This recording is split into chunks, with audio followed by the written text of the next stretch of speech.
first episode of Pushing the Envelope. Today's guest is a very special guest.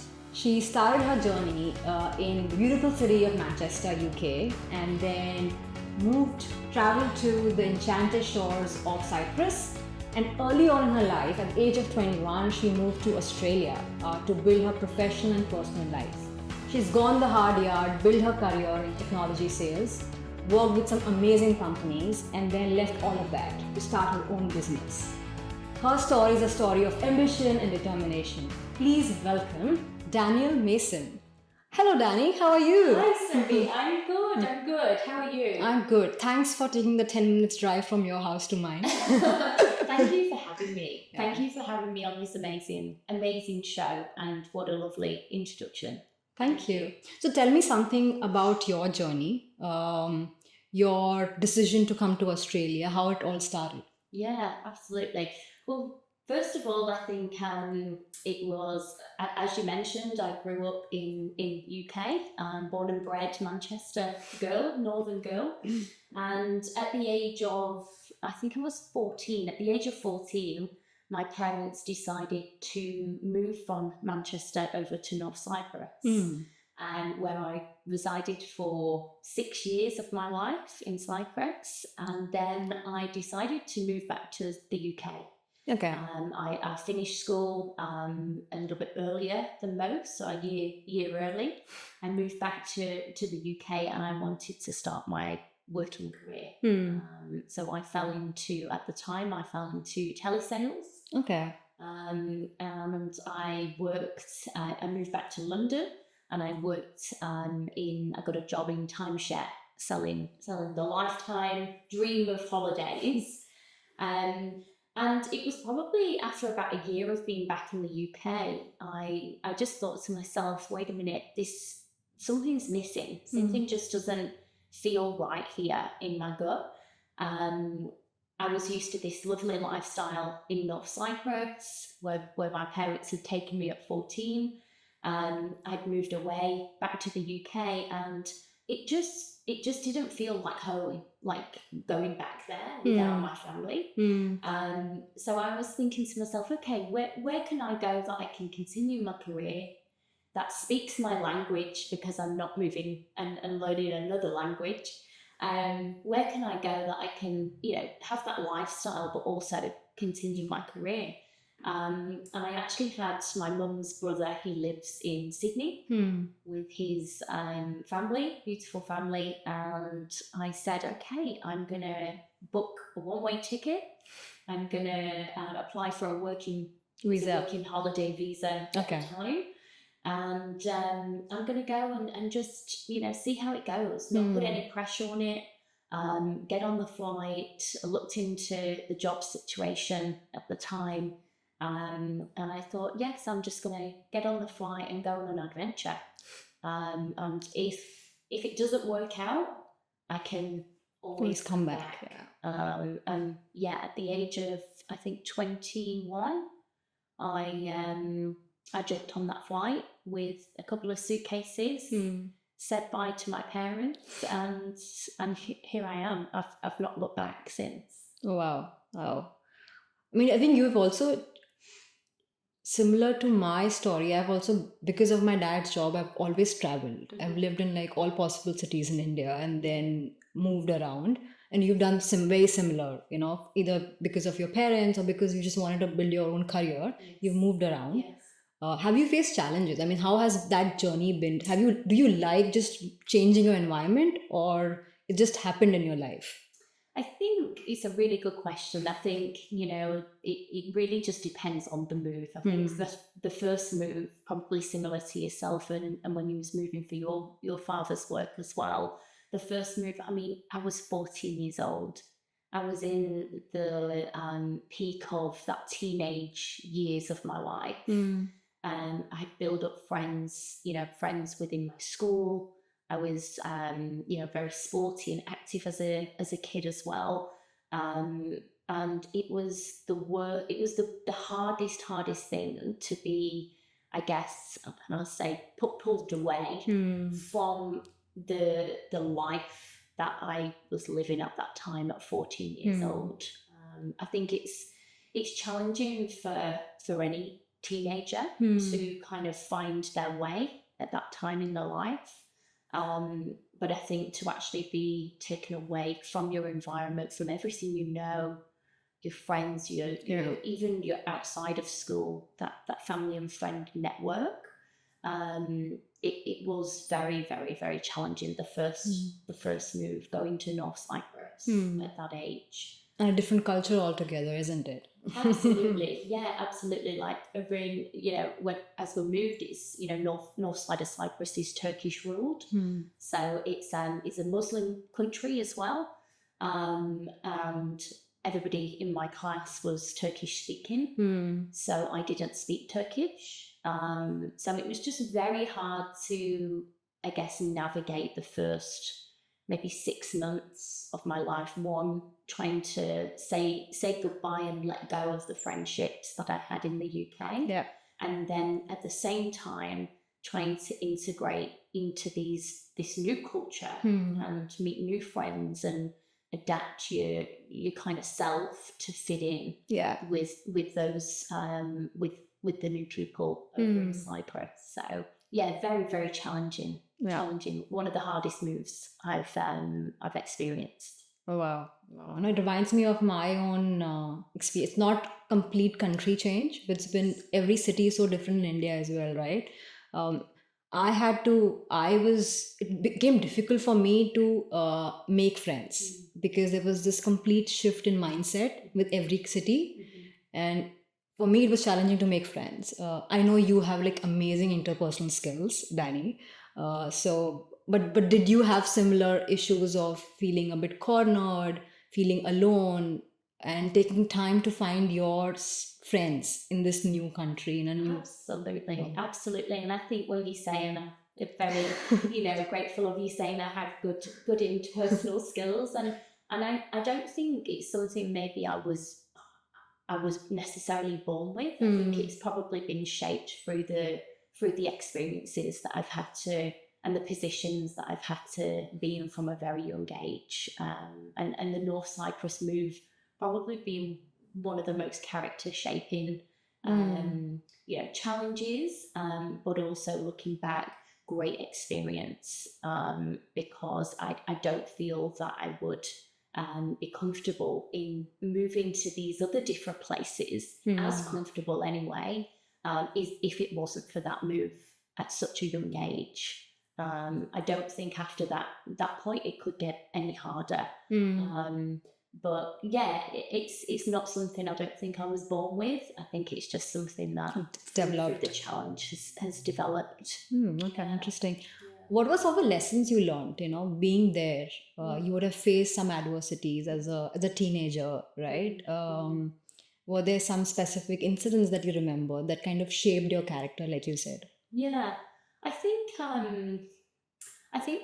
one of the biggest things that has probably shaped who I am today is so when I was in the UK at the age of 13, so I just joined. My parents wanted me to go to an all girls private school, and you have to sit an exam to get into the schools.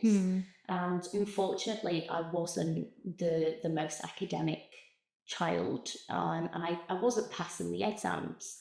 So I'd have additional curricular, tutoring and teaching to try and get me into one of these amazing schools. Yeah.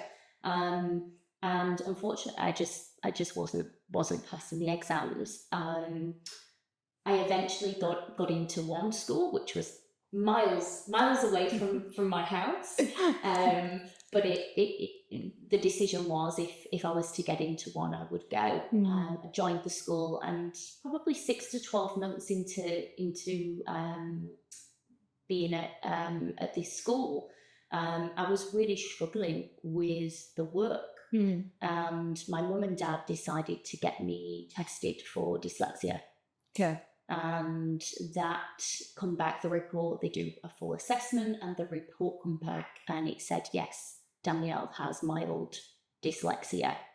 So where I'm going with this in terms of how it shaped me, is when my parents received this report, my father read the report and he was like, oh my gosh, this is me. So he saw himself in my dyslexia report. And did he know about himself? He didn't know. No, he didn't know he was dyslexic.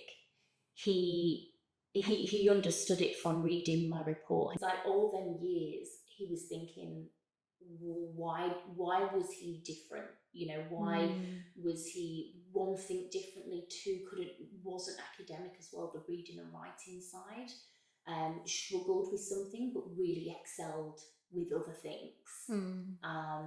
So he read this report and he was like, oh my gosh, this is me. And after that, they went and did lots of research, as you would. Your child's been diagnosed with dyslexia. And they really dived deep into the research and they really embraced my dyslexia. Oh, that's so good. And really uplifted. It supported you. It supported me, uplifted me, never, and I guess I'm very lucky to come from such, that supportive family, mother and father, both supportive of using this as, still to this day, they've always said, Danny, it's your superpower, it's never put yourself down because you're dyslexic, you're dyslexic, be proud to be dyslexic. And talk about it. Talk about it. And I'm not saying I've talked a lot about it, especially to employers, but it's something as I've got older that I'm, really proud to be dyslexic and understand kind of the, yes, okay, there is weaknesses that it brings to my life, but there's also a lot of strengths as well. So, And how did you cope with that news when you got to know? And did it validate some of the struggles you were facing? It made you feel lighter or it made you feel heavier after the news? I think at that age, at 13 years old, I was too, in a weird way, I was too kind of occupied with my sports and what I love to do. And it was like, okay, this makes sense now why I'm coming home on a Friday and putting, 3.5 hours into trying to do my homework and still getting C's and D's. It's making sense. That makes sense. But I kind of didn't really think about it too much at that age. I kind of just wanted to do what I love to do. Yeah. And that at the time was, swimming, hockey, rounders, all the sports and also all the practical subjects. So food technology, woodwork, textiles, all the hands-on type theory-based subjects. I would really excel in. That. Oh. I wouldn't say it was obviously a little bit, okay, I have dyslexia, but it kind of, you didn't feel less about yourself. I didn't feel less of a person. I didn't feel, obviously I would have loved to be able to just, spend 10 minutes on my homework and get A's and B's. I would have loved this. But, there's some things you just cannot change and control. And I think one of the main things that it instilled in me is you've got to work hard, Danny. You've got to put in the extra time. You know that somebody who can do the homework in half an hour, you need an hour and a half. You need to put more effort. More effort in. And you're possibly still not going to get the result that they have got, but you will try your hardest. Given what you've shared right now and that background, when you moved to Australia, did you have self-doubt that will you be able to build your career for yourself with what you've just shared right now? Yeah, absolutely. I think, I've always probably it's one area I've really struggled with is the self-doubt. And I think it really stems back to them early days of my education. And the adversity that I come up against with the dyslexia.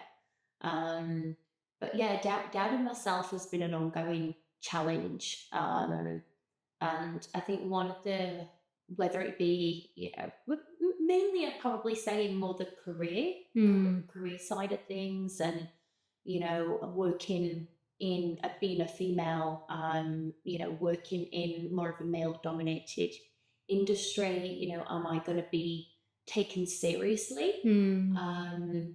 I think, it's, I think there's been a couple of things that have really helped me. I think one thing with that is, I was very fortunate to grow up with, when I left school, I worked for my parents, the family business. Okay. For about a year, 12 months, and I got to work with my mum.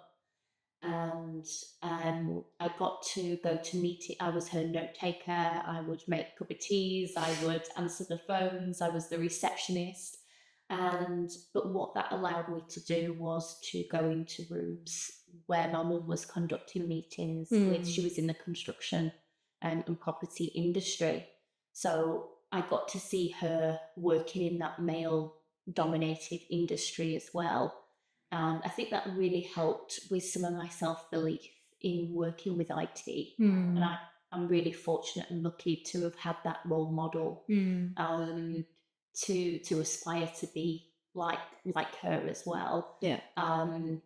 So I think in terms of that side of my career and the doubt that creeps in, I have to take myself back to, my mum's done it, Danny, you can do it. So it's having that good, strong role model. And I think also, surrounding yourself by great people. So, your friendship network, your friendship group, your the family that you stay in touch with, or the friends back home that you stay in touch with. You really want to, as sad as it is, sometimes you have to rule certain people out of your life that are not, that you feel are not uplifting you. They're not, adding value, or you don't, when you, catch up with friends or people, you want to feel lighter. Coming away from it, you want to feel empowered, and they genuinely, care about your future and achievements, and encourage you to strive for your goals, essentially. I think I think they're the two things that have really helped me with that self-doubt a lot, but it's definitely an ongoing challenge. Yeah, 100%. What I hear from you is, your coping mechanism. One is having a role model like your mom to be inspired, and then having a support system where you can rely on their advice and just know that they're there for you to help you in some of these, moments of self-doubt. You also speak about, you've spoken to me about some of the strengths that a dyslexic person brings in. Typically, you talk about the weaknesses, but there are so much of strength and uniqueness that person brings in, which you have incorporated so well in your career as well. Why don't you tell the audience about that? Yeah, absolutely. I think you're right. I think with every weakness, they becomes the strengths, and I think with the strengths that I found with having dyslexia is, and the research that's been proven, a lot of the dyslexic minds, they do think a little bit differently, and they are out of the box type thinkers. Very good communication skills and building rapport and relationships with people. Lateral thinkers as well, so very good in terms of problem solving and looking and identifying the issues, and then looking at solutions in terms of different types of solutions as well. So not just A, B, C. It's kind of, they look at things kind of A to Y, or 3 or 4 different scenarios. So very good lateral thinkers. I've been really fortunate, I guess, to follow a career path that has really allowed me to use some of them strengths. Yeah. To help me progress my career in IT sales as well. That's so nice. Yeah, I mean, these stories are just completely incredible, and it's amazing to hear what you're sharing right now. You've kind of, I think possibly because of these trends that you're just talking about, you've decided one fine day, I'm not going to continue doing what I'm doing. I'm going to drop the ball and do something completely different and take that risk. What went in your mind to take that leap of faith and do what you truly wanted to do? I mean, talking about starting your business. Yeah, it's a really good question. Really good question. I think I've always, from a very young age, I've always, I grew up with parents that were very entrepreneurial. They've always had their own business. So that was one area. And to develop, I've always felt like from a very young age, I've always kind of had that kind of business entrepreneurial spirit in me as well, to a certain extent. I remember, going back many years now, but, high school, like I'd always have the set up the business, selling. I remember my dad one Christmas, he said to me and my brother, he said, okay, come to me with a business idea. I'll fund your business idea. And you've got to pay me back from the profits that you make from this idea. So I thought about it and I went to him. He goes, maybe about 13. And I said, I've got the idea. I know what I want to do. And I wanted him to buy me a CD writer so that I could burn CDs, create CDs, and sell them, for Christmas presents. Oh, really? Yeah. So again, that was kind of like 13. That was like my first business idea. And then I think when I fell into the world of sales, I always had that. I always had that desire, I guess, to create my own business and create something and build something. And I think that it's just never felt the right time. It's either been not the right time, not the right idea. Again, going back to the self-belief and the doubt, definitely crept in a lot of times that I could have took that leap. The doubt crept in and prevented me from taking that path. Yeah. And I just always tend to go to the next role, go to the next company. I think this time round it's been a bit different because the circumstances was that the role that I was in was kind of made redundant, and therefore I had this idea. I took some time to reflect and come away, and not just jump straight into the next opportunity that come my way. And I thought, yeah, you know what, Danny, it's about time now. You've gained a little bit more self-belief than Danielle 10 years ago. You've been in the industry 10 years. You've got this idea. Give it a go. What's the worst that can happen? You can possibly, if it doesn't work out, you can hopefully try and get a good job within the industry still. But along the way, along the journey, you've learned so much. Yeah. So yeah, I think it's definitely the scary path for me. It's the path that's not got the security and is more risky. Yeah. And is the path that it's more unknowns. These unknowns. And when you see people around you who've had a similar situation like you and have gone and done the safe thing and got jobs in a different company, and you taking a step back and thinking, no, I want to follow my heart and those whispers. Yes. How did you kind of, not kind of go in that way of finding a safe route? it's probably been the most challenging is the mindset shift has been, I think, the most challenging part of embarking on a different route or a different journey. Yeah, it's I think the more and more the opportunities were there in terms of, when I say opportunities, the permanent roles were there, and I was coming up against them, or they were kind of coming across my path, um, the whispers would get louder. So that inner kind of gut feel and the whispers were saying to me, it's not what you want. You know, it's not what you want. Like, it's not right now. It's, you have this idea, you have this opportunity. You know, I've looked at the redundancy and this whole period of time as like an opportunity to open something up, which could essentially make me happier, more fulfilled, and more challenged. Yeah. Path. I don't know if it's going to be the right or wrong yet. I can't tell you. But yeah, I think overall it's yeah, just listening, to just taking time to step back from all the noise sometimes, and just listening to the inner Inner self. voices.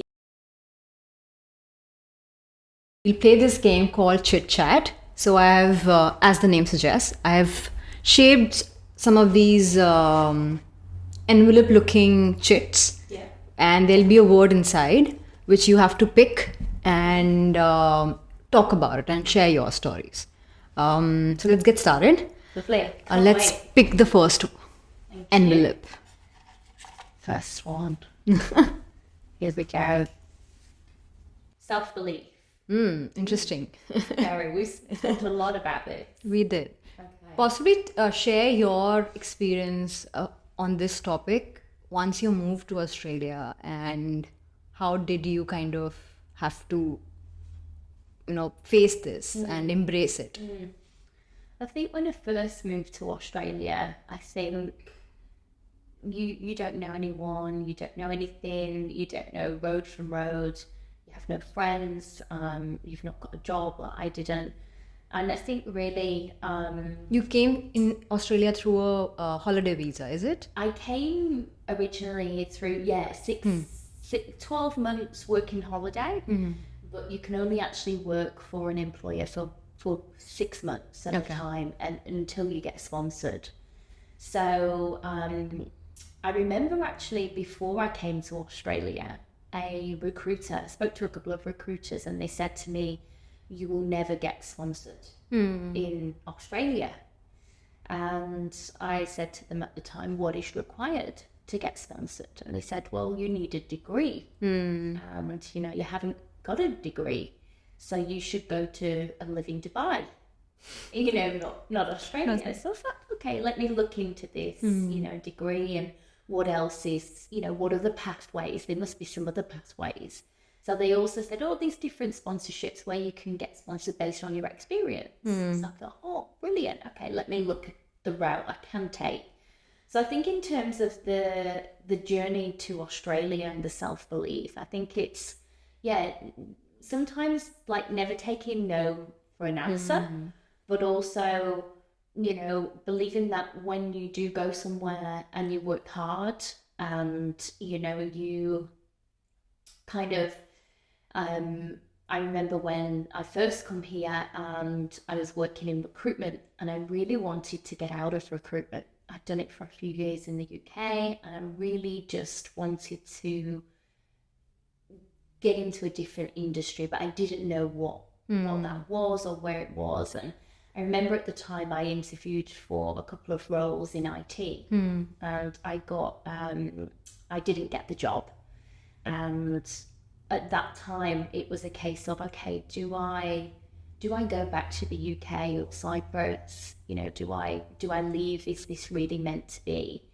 And I thought, no, just stick at it, keep going, Danny, believe in yourself, you're a hard worker, you do the right by the companies you work for, just stick it out.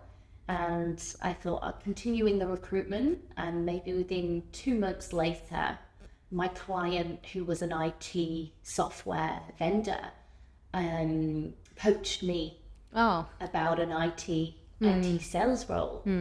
So I think sometimes it's, and throughout kind of my life anyway, is, just knowing exactly what it is you want.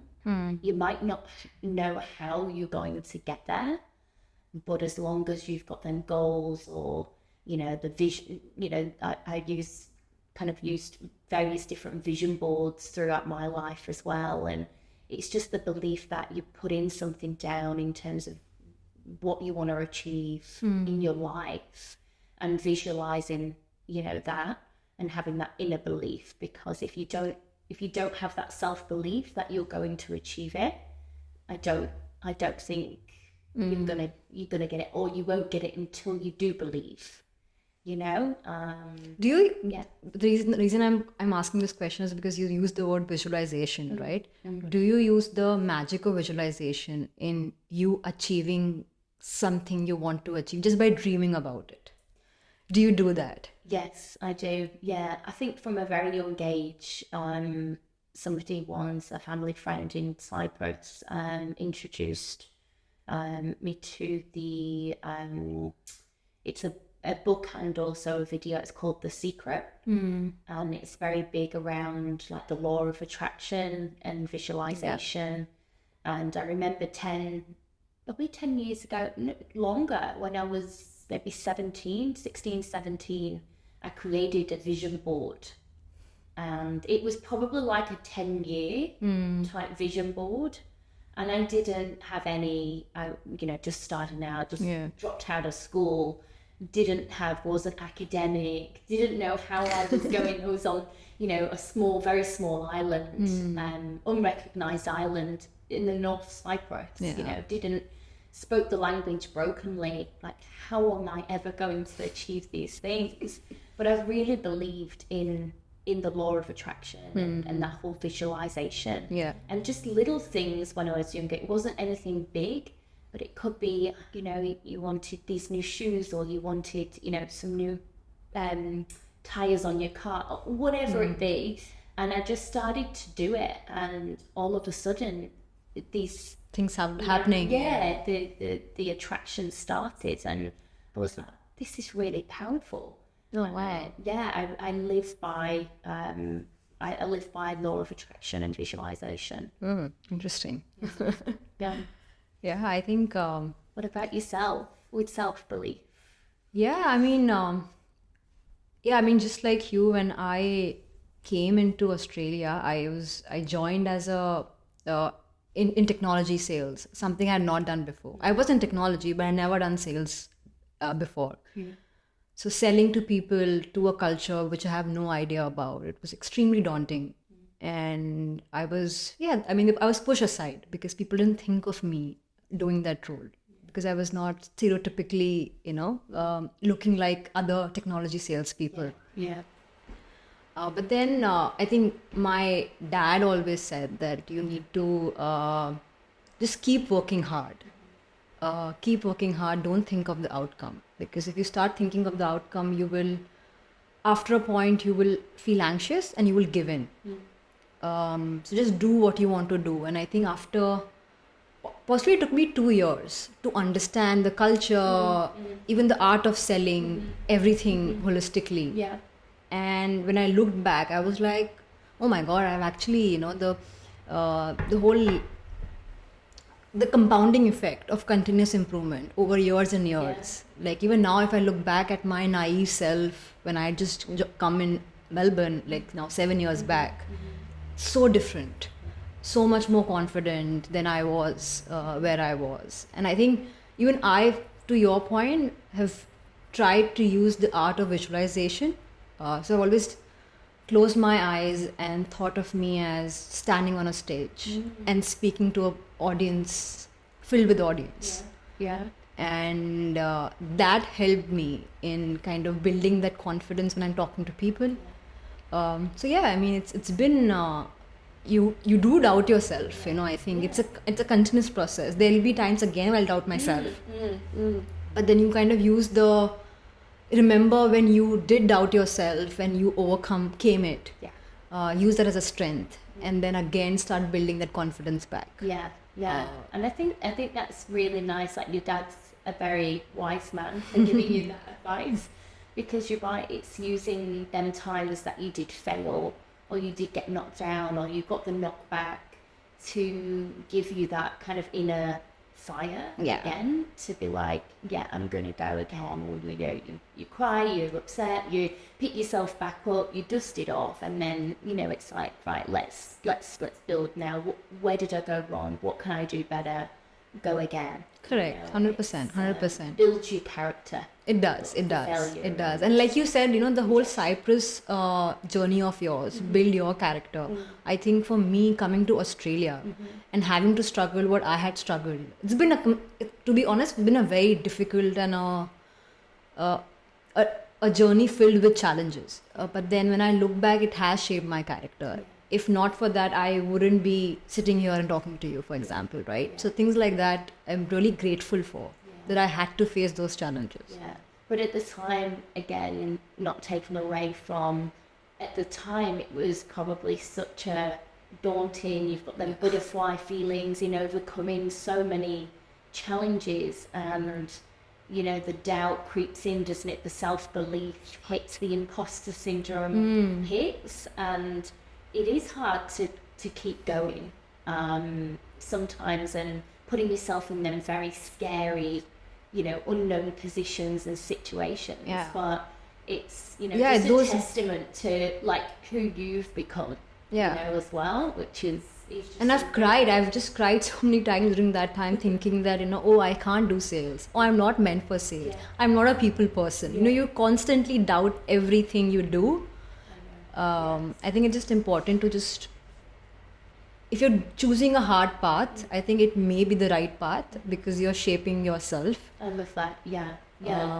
The hard path is the right path. Absolutely. I love that. Really. All right, so now the next one. Okay.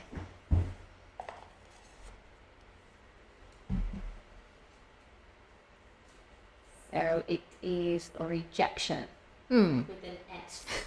Because there can be more rejections. Rejection plural. Okay. I think it's connected to what you've been discussing about self-belief. Rejection happens sometimes from what I've seen with my paths and journey, is sometimes it's redirecting you into a different route, because it's rejection is also protecting you to a certain extent. One, you're not ready for it, or two, you're not meant to go down that path. You always look back and think, that's why it happened. It's always, at the time, you're just upset and thinking, why is this happening? Why has it happened to me? Why can't I just get that job or get that promotion, or why does this partner want to stay with me? But I think it's like, one, it's guiding you in a different path, and two, it's also I guess making you thicker skinned. So it's also like I think getting knocks is good, because it actually kind of strengthens your character. It actually like builds you up to prepare you for the next chapter as well. So I used to look at rejection as a bad thing, and I still don't like it, but as I'm getting a bit older, I'm kind of coming to the more, like embracing it. You can't change it. A lot of the and it'll happen. It'll continue to happen. And a lot of the time, sometimes it's you've been rejected, but a lot of the time it's not personal. It's more, it's not a reflection on you, why you've not got the job. There might just be something that, it might be in the day, and there's so many factors to being rejected. And I think the main thing is not to take it personal. And so difficult not to do that, right? when it Yes. happens, you do end up taking it personal. Yeah, and you talk all in your head about what I've done wrong and what I could have done better and I shouldn't have done this and that horrible negative self-talk.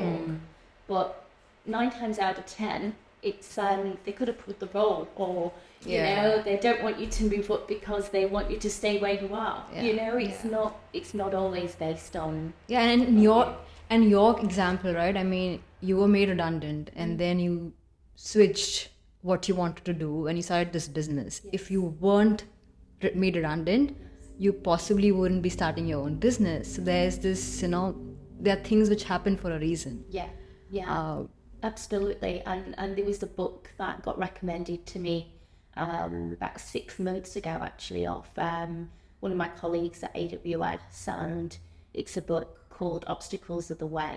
And it's a fantastic book because it really puts a lot of them, we come across obstacles every day, difficult people, obstacles in our life, challenges, and it's really looking at the brighter side. The brighter side of the obstacle, and not looking at obstacles as a negative, but to look at them as a positive and embrace them and, welcome the obstacles.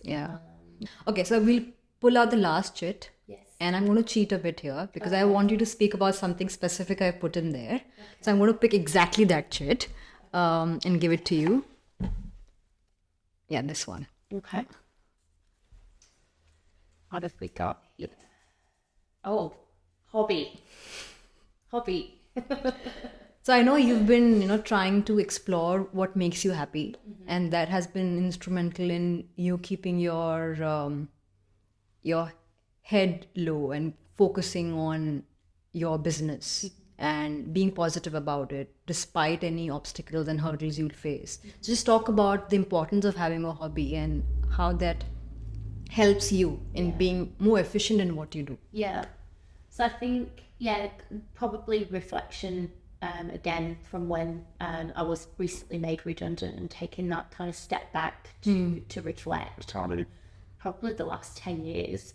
I've not been the best around life balance around work and hobby or things that I enjoy to do.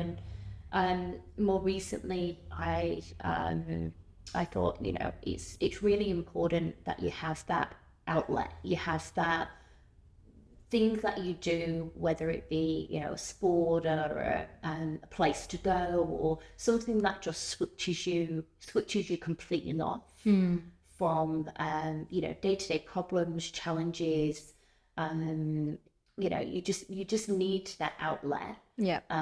When working so hard. So recently I was actually chatting to a neighbour of mine who actually owns a couple of horses, and she said, "Oh, Danny, why don't you come up to the paddock with me and you can meet my horses?" And anyway, cut a long story short, I ended up relighting that passion for horses again. So I grew up with horses.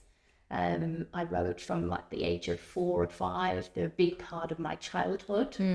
I had my own pony from 9 to 14 just before we moved to Cyprus. And I was thinking, when I was back around them, I was just thinking, why did I ever stop? Why did I ever move away from being around the horses? Because they bring me so much joy. And since I've been going up to the paddock and with the horses and caring for the horses, and now getting back into my riding, it's made such a big difference to my life because I feel like when you're doing something that you enjoy, and it doesn't necessarily have to be your job or work or what you do as a career, but as long as you're doing something that you enjoy and that fulfills you, you are a better version of yourself. Yeah. And then that actually reflects in your work as well. So, Monday morning comes round, if I'm doing something that I love on the weekend, Monday morning comes round, and then I take that positive, lighter, more myself into the week, which then allows me to be lighter throughout the week as well. So I think, you know, it's always been work and hobby, and now it's kind of balancing that out to focus more on the health and happiness. Yeah. Because also, what is the point of working so hard if you've not got the health and your happiness there? And I never, looking at my vision board that I did 10 years ago, there was not really much around Your health and my health or happiness. Whereas now the vision board is solely around, you know, happiness and health, and obviously still achieving and family and friends. And I don't know if that's an age thing. You're still young, Rani. You become a bit more wiser to, you know, how important health is, and just taking that step back, or what you put into your body, what you're eating, what you're drinking. It's so important, the health and happiness. Like, so I've not mastered it, but I'm really trying to get a bit more of a healthy balance with the That's two. so nice. I think a lot of people also struggle in finding a hobby because you've just let go of that happiness that you used to kind of tap into as a child, and over years of just focusing only in your career or something else in your life, you just forget that what really makes you happy. How did you discover that you wanted to do what you're doing right now? What was that journey like? Because a lot of people want to understand how they can figure out. Yeah, I think really I went back to like my childhood. So I went back to kind of like what fulfilled me, what made me happy as a child. I always knew horse riding was one of the big things, but in my head I thought it's so time consuming, it's an expensive sport. Like, I just was coming up with all the excuses To not do it, you know, all the excuses to just not ride or not do it. And I think I talked myself out of it, I think, for so many years. And I think this point in my life, it was kind of like I mentioned with my neighbour, saying come up and spend some time. So I wasn't riding them, I was just going up to her paddock on the weekends, getting fresh air, looking and caring for her horses, being back around them, learning the things again. And it just brought that inner child back out in me. And every time I would come away from being up in the fresh air with the horses, it just felt like I felt lighter, you know, and I felt like a child again. And this was before I started riding them again. So once that started, it was just then the adrenaline, and you know, it was just such a lovely thing. But it is hard because you think, oh, my life's so busy, I've got to do, you know, I've got to clean the house, I've got to do the washing, I've got to do the food shop, I've got to prepare for my week ahead, and you know, plan out my diary, and I am top of all the paperwork that I'm going to do, prioritized, you know, these piles of washing over me going out and having that hobby and having me time. And although I've still got to do the washing, it's just the prioritization. That's so important. Yeah. I think we all have time, but then we can't prioritize things properly. Yeah. Once you do that, then you will find time for things that make you happy. Absolutely. Well, I've actually got a question for yourself. Okay. Sophie. So I'd like to know, in terms of the podcast and creating this community, I'd like to know like a little bit more about like what made you start the podcast and where did the initial idea come from? I think the idea came from you, you know. So you kind of inspired me to do this. But then it stayed with me, you know, beyond our discussion, because one of the things that really struck me was through a lot of online platform podcasts, we talk about or discuss successes and talk about challenges once they've been conquered or people have overcome those challenges. We don't really share our stories while we are facing the challenges. And it becomes difficult when you are facing those challenges because there's just nobody to share. And many a times, and I've been guilty of that you feel that you're the only one facing it, and the problem seems much bigger than it's due. And only if you spoke to people who would have faced those challenges. There are 25 million, I think, people living in Australia, and most of them are immigrants in some way or the other. Somebody would have faced that issue. Definitely, somebody would have. If only I, at that point in time, had access to such stories, I would have felt more confident. More than confident, I would have felt more at ease that even I will be able to overcome it because somebody else could, and learn from their experience. So through this, I just wanted to build a community where we can share our stories, build that support system, and not feel alone. Feel empowered and feel inspired by somebody else's story to be a better version of ourselves. That's how it all started. Oh gosh, I love that. I love that. And I just love what you're doing too in terms of being an immigrant who's come over from UK originally, but then Cyprus. And you're right, it's not an easy journey. And I think what you're doing around creating this community, creating a safe space to have these conversations, to talk about people's journeys, lives includes Australia, and also the difficulty and challenge. If there was a channel like this 10 years ago when I moved here, I'd be tuning in, because you do, when you're a million miles away from your family, from the life that you've always known, it's hard. It is challenging. It is hard, and it's nice to be able to, I think, even just with your friendship alone, being here, and kind of being able to share certain things and relate to certain feelings or situations of being away from home as well. So I love what you're doing now, actually taking this viral to so many other viewers. Thank you. Help so many other immigrants better away. Yeah, I hope it is valuable and helpful to people. That's the idea. I think success for me through this is, again, it's a not-profit kind of a setup that I'm doing right now, and the success for me is really. If with each episode I can make somebody, one person, be inspired by some stories. Like you are sharing your story of how you've kind of built this business coming from your background. If one person gets inspired and opens their own business, takes that leap of faith and opens their business, that'll be a success for me.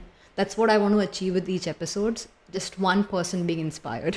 Yeah, I love that. I think that's your goal, but I think it's actually gonna be surprised. I think it's gonna actually a lot more than one person. An episode is gonna be inspired. So I hope so. Thank you so much. Classic achievement. Thank you so much. And we're close to now kind of wrapping up the show. So before we end the show, I would want to kind of want you to give advice on two things. Yeah. One is to those parents who have migrated from their home country to Australia and potentially feel that their child may be dyslexic, or they've already identified that they are. What would be your advice to them, or to support their child? Yeah, I mean, I'm not a parent myself, but I have got dyslexia, and I think my advice, if I was a parent of a dyslexic child, I think it's very important to get them assessed as early as possible. So identify that they have dyslexia, and then try to work with the school system. There is specialist dyslexic schools or tools that can help the student. Can help the child, throughout their educational years, because they have to go to school. So I think in terms of when you know whether they have dyslexia or not, you can then look at different ways to support. And I think the other side of it is to embrace it.